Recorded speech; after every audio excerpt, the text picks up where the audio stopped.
आज हम एक विषय पर चर्चा करेंगे, मनन करेंगे। हम लोग जिन्होंने प्रभु यीशु मसीह पर परमेश्वर के बातों को मानकर परमेश्वर के हो गए हैं या यीशु मसीह के चेले हो गए हैं, और उनके लिए भी जो अभी फैसला ठीक तरह से नहीं कर पाए लेकिन अभी विचार कर रहे हैं, उनके लिए भी ये है। हमारी जिंदगी में कई बार हमारे साथ अन्याय होते हैं, और आपने एक बात अक्सर सुनी होगी लोगों के मुंह से, और आपने भी खुद कई बार ऐसा बोला होगा। एक अंग्रेजी में एक फ्रेज है कि लाइफ इज नॉट फेयर, यानी हम कहते हैं कि जिंदगी जो है बेरहम है, या जिंदगी में दया नहीं दिखती। और हम ऐसा कह के हम भी और दूसरे लोग भी सही माने में ये कहते हैं कि परमेश्वर जो है वो अन्यायी है, या अंग्रेजी में गॉड इज अनफेयर।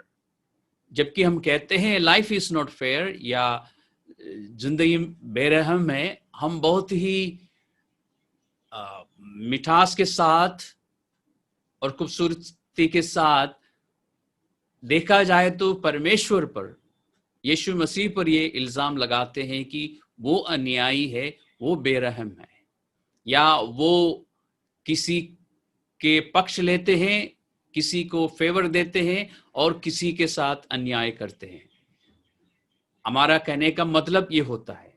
लेकिन आज हम इस बात पर विचार करेंगे, अपने आप से एक सवाल पूछेंगे, फिर उसका जवाब हम पवित्र शास्त्र में ही देखेंगे। क्या परमेश्वर ऐसा है? क्या परमेश्वर अन्यायी है? Is God unfair?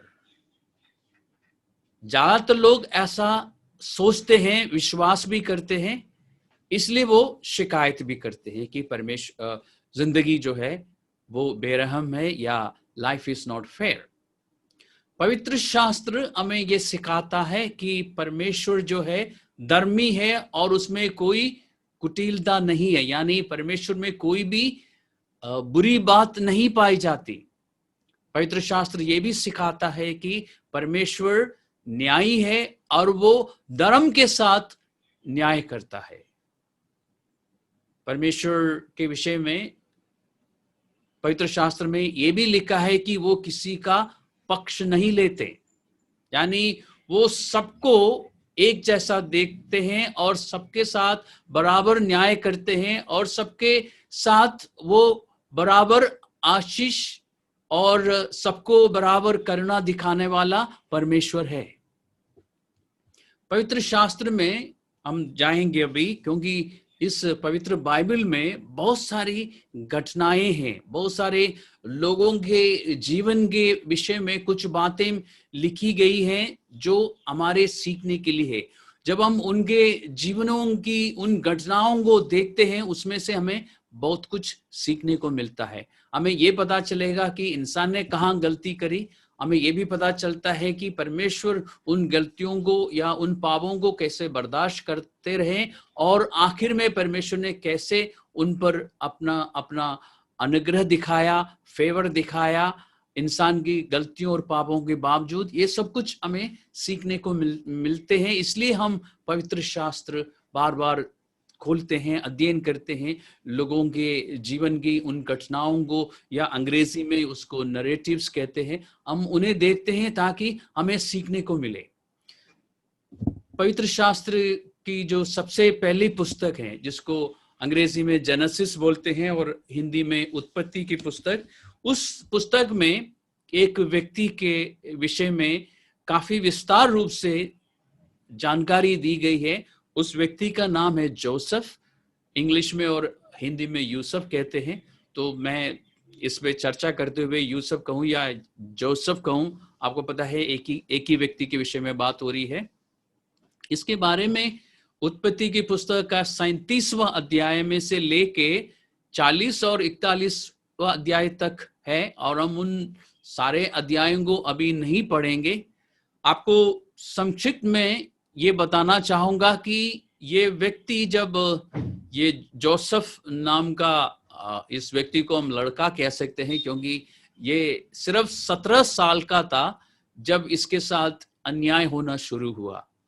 ये अपना पिता का जो है सबसे छोटा बेटा था, सबसे आखिरी बेटा था, और इसके और 12 भाई थे, यानी 11 भाई थे और एक बहन थी, यानी कुल मिला के ये 13 बच्चे थे, और ये सबसे छोटा था, और ये अपने पिता के जो है बुढ़ापे के पुत्र था। इसलिए इसका पिता जो है, इसके पिताजी जो है, इसको बाकी बेटों से थोड़ा सा ज्यादा प्यार करते थे, और फिर इसकी माँ गुजर गई थी, इसलिए भी इसके पिताजी जो है इसका थोड़ा ज्यादा ख्याल रखते थे, और हम कह सकते हैं कि ये अपने पिता का लाडला पुत्र था। लेकिन क्योंकि इसके पिताजी इसको ज्यादा प्यार करते थे, ज्यादा ध्यान रखते थे, इसके बाकी जो भाई है वो इससे चिढ़ने लगे, इससे नफरत करने लगे, और ऐसा कर करके एक ऐसा समय आ गया कि इसके भाई जो है इससे बहुत ज्यादा नफरत करने लगे।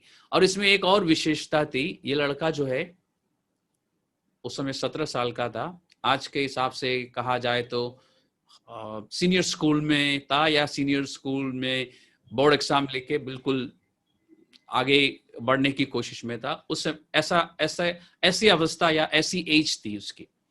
ये सपना देखता था, फिर ये गलती करता था कि सपने में जो उसको दिखाई देता था वो अपने भाइयों को बताता भी था, और उसके सपनों में ये खासियत ये थी, या विशेषता ये थी कि ये हर बार जब सपना देखता था उसमें ये उसको दिखाई देता था कि ये बड़ा हो गया, और एक समय ऐसा आया कि इसके सारे भाई जो है इसके सामने सर झुका के खड़े हैं, या फिर उसके सामने दंडवत कर रहे हैं।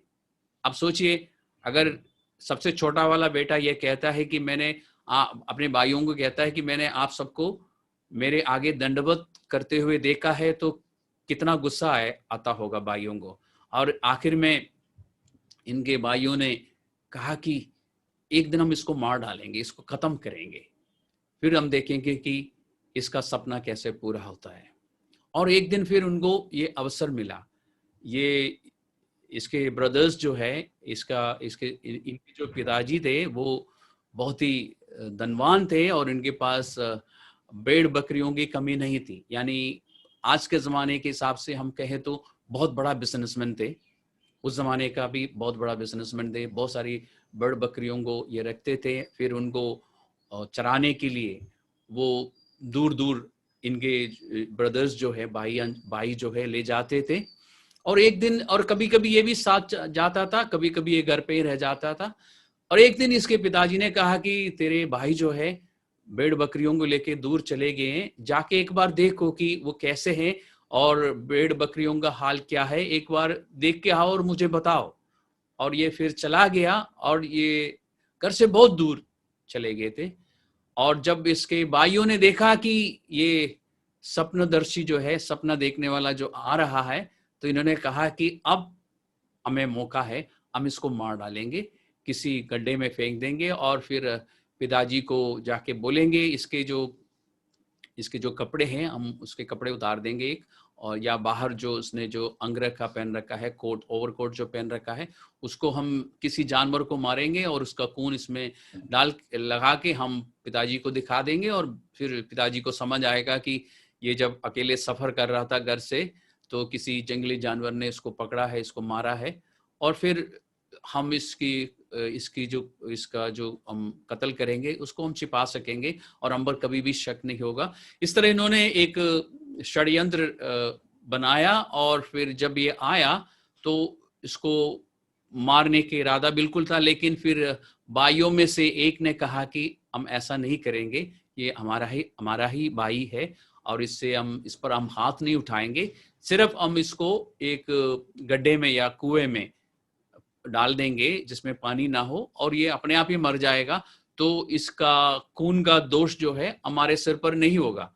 तो सब भाइयों में ये सहमति हुई, लोगों ने सोचा कि ये आइडिया ज़्यादा अच्छा है। तो ऐसा सोच के इन्होंने इसको पकड़ के एक गड्ढे में डाल दिया और इसका जो ऊपर से जो उसने जो कोट पहन रखा था उसको उतार दिया, ये सोच के कि किसी जानवर का खून करके उसका लहू लगा के हम घर पे ले जाएंगे। और ये लोग खाना खाने के लिए बैठे, उस समय इन्होंने देखा कि दूर से एक एक व्यापारी, एक व्यापारी नहीं, व्यापारियों का एक संघ, और उन्होंने सोचा कि इसको गड्ढे में फेंकने से हमें कोई फायदा नहीं है, बेटर आइडिया ये है कि हम इसको बेच देंगे, बेचेंगे तो कुछ हमें कुछ पैसे मिलेंगे, तो इन्होंने कुछ रुपए मिलेंगे। तो इन्होंने उन व्यापारियों से बात करी जो मिस्र देश की ओर यानी इजिप्ट की ओर जा रहे थे। इन्होंने, इन भाइयों ने अपने इस छोटे भाई को 20 चांदी के सिक्के लेके उन्हें पकड़ा, उन्हें सौंप दिया। यानी 20 चांदी के सिक्के उस जमाने के कितने रुपए बनते हैं मैंने अभी कैलकुलेट नहीं किया। हम ये कह सकते हैं कि बहुत ज्यादा पैसे नहीं थे, लेकिन थोड़ा बहुत पैसे मिले, रुपए मिले, और उन्होंने बेच दिया। फिर ये व्यापारी इस जोसेफ को लेके इजिप्ट पहुंच गया, और वहां पहुंच के इन्होंने आगे इसको बेच दिया। और ऑब्वियसली 20 चांदी के सिक्के से ज्यादा उनको मिले होंगे, क्योंकि ये व्यापारी है, ये माल खरीदते हैं और बेचते हैं, और बेचने से उनको मुनाफा मिलता है, प्रॉफिट मिलते हैं। तो इसने वहां पर एक ऐसे व्यक्ति को बेच दिया जो कि वहां के राजा के जो अंगरक्षक है उनका प्रधान था, उसका नाम पोतीफर था। और ये सारी बातें आप 47वां अध्याय में, उसके बाद सॉरी मैंने कौन सा अध्याय पढ़ा था आपको, 38 बोला ना, 37 बोला ना, 37वां अध्याय में, उसके बाद आपको 39वां अध्याय और 40वां और 41वां अध्याय में मिलेगा। ये इस्राएल नहीं, ये इजिप्ट पहुंचा और पोतीफर ने इसको खरीदा, और पोतीफर जो है वहां के राजा के अंग रक्षकों का प्रधान था, और फिर वहां पर ये काम करने लगा। अब ध्यान रखना, जब आप नौकर को खरीदते हैं, उसको नौकर नहीं, उसको गुलाम बोलते हैं, उसको दास बोलते हैं, जिसका कोई राइट्स नहीं होते। उसको जो कुछ भी कहा जाता है करना होगा, और उसको अगर खाना मिलता तो अच्छी बात है, नहीं मिलता तो उसको भूखा रहना पड़ेगा, और उसके जो काम जो वो करते हैं उसके बदले में उसको कुछ नहीं मिलेगा, उसको कुछ पैसे नहीं मिलेगा।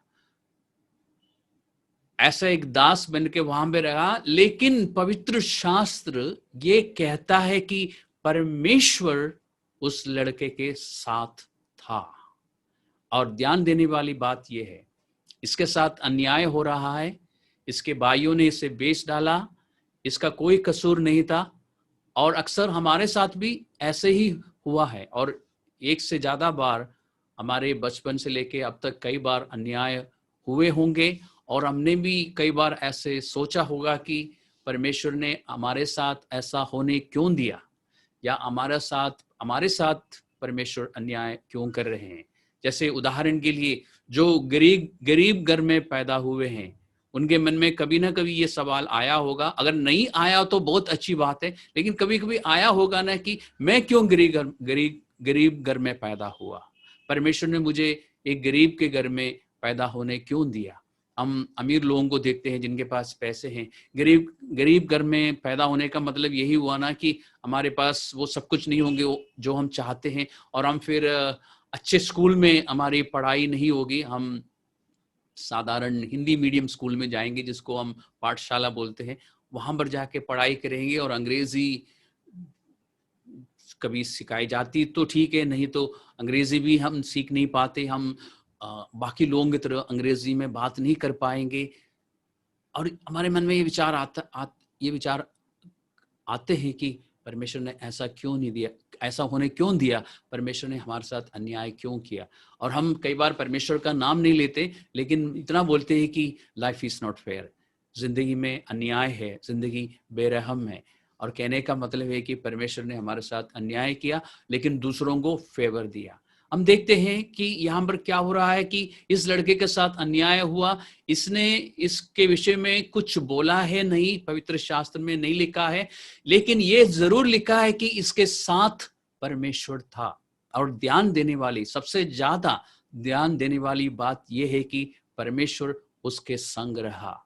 और परमेश्वर का उसके साथ होने से क्या फर्क पड़ा, पवित्र शास्त्र में लिखा है, और मैं नहीं जानता क्योंकि पवित्र शास्त्र में नहीं बता रहा है कि इसको ये बात मालूम चली है या नहीं, इसको ये बात पता चली है कि नहीं कि मेरा मेरा परमेश्वर जिस पर मैं भरोसा रखता हूं, जिसकी मैं आराधना करता हूं, वो मेरे साथ है। ये जोसेफ को पता चला है या नहीं हमें नहीं मालूम, लेकिन इसका जो मालिक है, इसका जो मास्टर था पोतीफर, जिसका ये गुलाम था, उसको पता चला, क्योंकि उस व्यक्ति ने इस बात पर ध्यान दिया कि जब से ये लड़का आया है मेरे घर में बदलाव आया है, और जिन जिन कामों में ये लड़का हाथ डालता है उस पर आशीष हो रही है। इसको पता चला कि इसका जो परमेश्वर है, उस परमेश्वर की वजह से मेरे घर में आज आशीष है। इसलिए इस व्यक्ति ने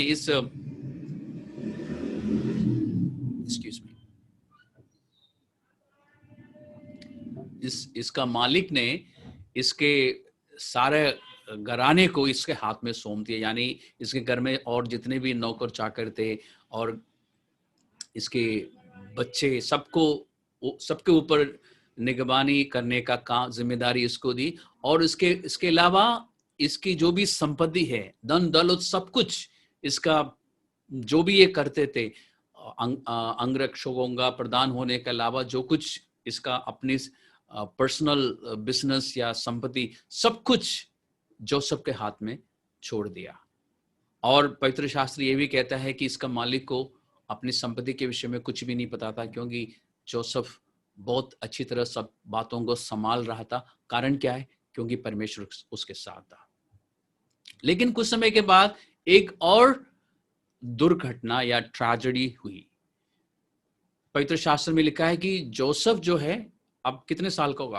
पहले मैंने कहा कि शुरुआत में 17 साल का होगा, अभी थोड़ा सा और समय बीतने के बाद हो सकता है कि 17.5 साल या 18 साल का हो गया हो। उस समय लिखा है कि पवित्र शास्त्र में लिखा है कि ये एक तो बहुत ही सुंदर था और रूपवान था, यानी he was very handsome and well built. और इसके मालिकिन जो है, इसके मालिक की पत्नी की नजर इस पर पड़ी और वो इसको चाहने लगी, लेकिन ये मना करता रहा। इसने कहा कि मैं ऐसा नहीं कर सकता, मैं अपने परमेश्वर के खिलाफ पाप नहीं कर सकता। ध्यान दीजिए, ये अभी गुलाम है, पहले ये अपने घर में था, सब कुछ ठीक था। उस समय वो परमेश्वर की स्तुति आराधना करता था। जो कुछ उसने परमेश्वर के विषय में अपने पिताजी से सीखा है उसके अनुसार चलता रहा। और जब वो ऐसा चल रहा था तब उसके साथ ट्रेजेडी हुई कि इसके भाइयों ने पकड़ के इसे बेच डाला। इसने कोई ऐसा काम नहीं किया था, इसने कोई गुनाह नहीं किया था। इसने, देखा जाए तो इसने स्वयं ये नहीं चुना था कि ये सब मेरे भाई होंगे और इस घर में मैं पैदा होऊंगा, ये इसके हाथ में नहीं था, ये तो परमेश्वर ने चुना था। अब देखो, जो कुछ उसको परमेश्वर के विषय में मालूम था उसके अनुसार वो चलता रहा। जो कुछ यीशु मसीह के बारे में उसके पिताजी ने इसको सिखाया था उसके अनुसार वो चलता रहा, और आखिर उसके साथ क्या हुआ? वो गुलाम बन गया। गुलामी में पवित्र शास्त्र ये कहता है कि परमेश्वर उसके संग था। उसको पता चला है या नहीं हमें नहीं मालूम, लेकिन वहां पर जब उसको एक चुनने की बात आई या अवसर मिला, सही या गलत को चुनने का अवसर आया, तो उसने कहा कि मैं गलत नहीं चुनूंगा, क्योंकि मैं मेरे परमेश्वर के विरुद्ध या खिलाफ पाप नहीं करूंगा। और उसका नतीजा क्या हुआ? उसने तो अपनी तरफ से सही निर्णय लिया, लेकिन उसके मालिकिन ने इसकी शिकायत करी, इस पर इल्जाम लगाया कि इस लड़के ने मुझे रेप करने की कोशिश करी है। तो फिर मालिक को गुस्सा आया और उसको उठा के जेल में फेंक दिया। और फिर वो जेल में 2 साल रहे। अब मजेदारी की बात यह है कि जोसेफ जो है परमेश्वर को मानने वाला व्यक्ति है और परमेश्वर की बातों के अनुसार चल रहा है। अब दूसरी बार इसके साथ अन्याय हो रहा है। इसको जेल क्यों जाना पड़ा? क्योंकि वो पाप करने से इनकार किया। इसने पाप नहीं किया था, इसने कोई ऐसा क्राइम कमिट नहीं किया, इसलिए इसको जेल जाना पड़ा। देखिए कितना अन्याय हो रहा है। और हम सबके जीवन में भी एग्जैक्टली ऐसा ना हो तो भी कभी कभी अलग अलग प्रकार के अन्याय हुए हैं। और ये तब हुए हैं जब हम ठीक जा रहे थे, जब हम कुछ ऐसा गलत काम नहीं कर रहे थे, उस समय की बात बता रहा हूं। पवित्र शास्त्र कहता है कि इस जेल में भी परमेश्वर उसके संग रहा। इसका जेल में जो वार्डन थे, उन्होंने देखा कि इसके साथ परमेश्वर है, और ये है हमारे परमेश्वर की महानता। वो हमारे संग रहता है क्योंकि उसने कहा है कि मैं तुम्हें कभी नहीं छोड़ूंगा और कभी नहीं त्यागूंगा। लेकिन परमेश्वर का हमारे साथ होना और परमेश्वर हमारे ऊपर नजर रखे हुए है, ये कई बार हमें नहीं पता चलता, लेकिन दूसरों को दिखाई देता है। अब जेल में क्या हुआ कि जब इसके जेल वार्डन ने देखा कि इसके साथ परमेश्वर है, तो उसने सारे कैदियों को इसके हाथ में सौंप दिया कि आज से तू इनके ऊपर इनका सुपरविजन करेगा, यानी तू इनके ऊपर लीडर होगा। तू जो कुछ भी करेगा वो मैं ऐसा मानूंगा कि मैंने स्वयं किया है। यानी जेल में जितने भी कैदी थे, जितने भी बंदी थे, उनकी जिम्मेदारी जो सबके हाथ में दी गई। और फिर वार्डन मस्त हो गया क्योंकि उसने देखा कि ये मुझसे भी ज्यादा अच्छा काम कर रहा है। तो ये 2 साल ऐसा चलता रहा। उसके बाद उसको उस जेल से बाहर निकलने का अवसर मिला। और ये 40वां अध्याय में आपको पढ़ने को मिलेगा कि एक दिन वहां के राजा ने इसको बुलवाया। बुलवाने का कारण क्या था? जब ये जेल में था तो जेल में राजा के कुछ खास सेवक थे। उन लोगों ने, उनमें से 2 जनों ने सपना देखे लेकिन अर्थ नहीं पता था। तब जोसेफ को परमेश्वर ने ये अनुग्रह दिया, ये टैलेंट दिया कि वो उन सपनों का अर्थ बताया।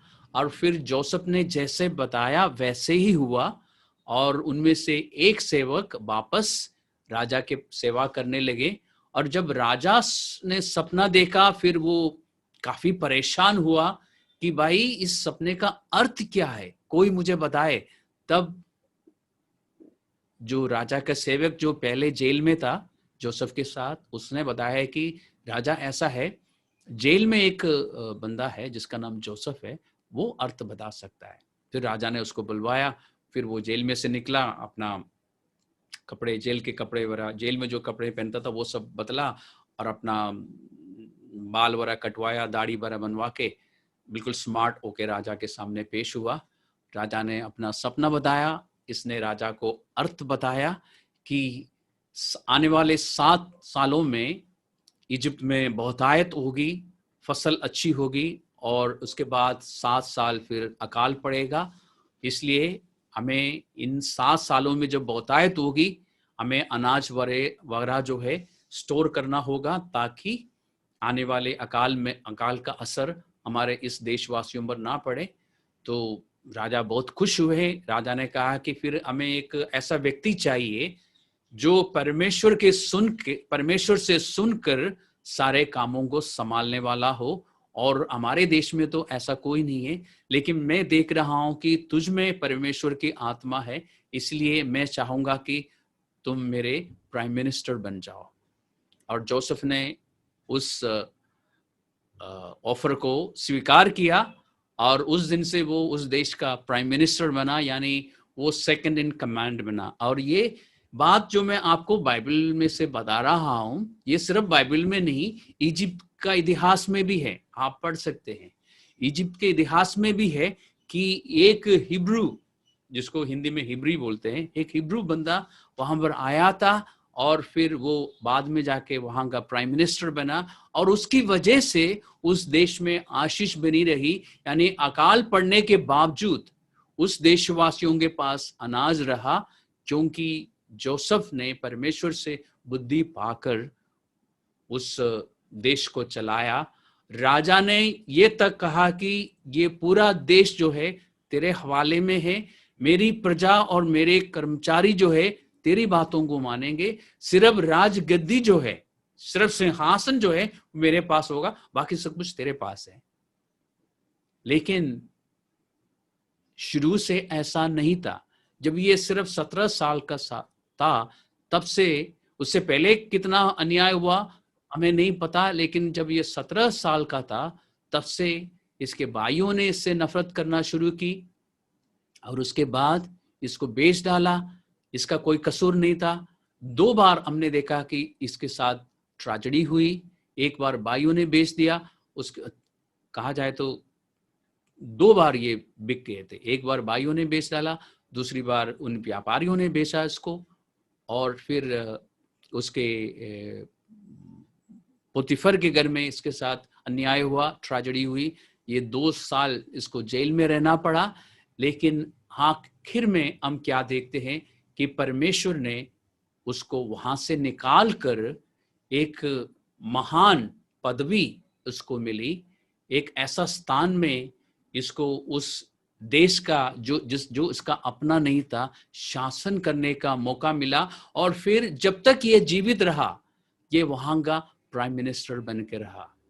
फारो, जो वहां के राजाओं का एक टाइटल होता है, फारो या हिंदी में फिरौन, वो सिर्फ राजगद्दी संभालता था, बाकी उस देश का सारा काम ये जोसेफ संभालता था। लेकिन हमने या आपने एक बात पर ध्यान दिया होगा, जब ये गलत कर सकता था, जब इस पर टेम्पटेशन आया, जब ये परीक्षाओं में से निकल रहा था, तब उसने एक काम किया, वो परमेश्वर के साथ वफादार रहा। उसको ये पता चला है या नहीं चला है, हमें अभी ठीक तरह से नहीं मालूम कि मेरा परमेश्वर मेरे साथ है, लेकिन परमेश्वर के विषय में, यीशु मसीह के विषय में जो कुछ उसने सीख रखा था, उसके अनुसार वो चलता रहा। गुनाह करने से, गलत करने से, क्राइम कमिट करने से वो इनकार किया, कहा कि मैं अपने परमेश्वर के विरुद्ध पाप नहीं करूंगा।